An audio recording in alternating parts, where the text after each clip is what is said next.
ఈరోజు స్త్రీ విముక్తి పోరాటాలతోటే మహిళా విముక్తి జరుగుతుందనేటువంటిది సాధ్యమని, అందుకోసం అందరూ కూడా ఐక్య ఉద్యమాలతోటి ఇవి సాధ్యం చేసుకోవడానికి ముందుకు కదిలి రావాల్సిందిగా అందరికీ కూడా విజ్ఞప్తి చేస్తా ఉన్నాం.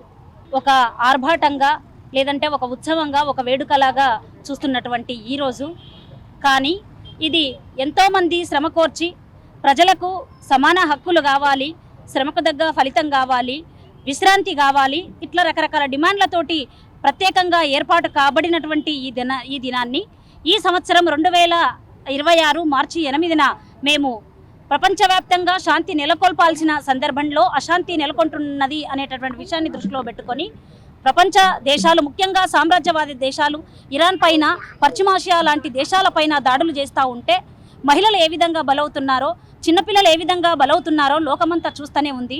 ఒక తల్లిగా ఈ బాధలన్నీ పరిశీలించగల స్త్రీ ఇవాళ మహిళా దినం జరుపుకోవడం ఒక పండుగ వేడుక కాదు.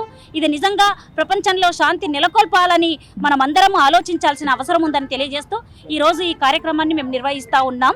ప్రజా సంఘాల ఉమ్మడి వేదిక దీనిని సామ్రాజ్యవాదుల యుద్ధాన్ని విరమించుకోవాలనే దిశగా కూడా కోరుతా ఉంది.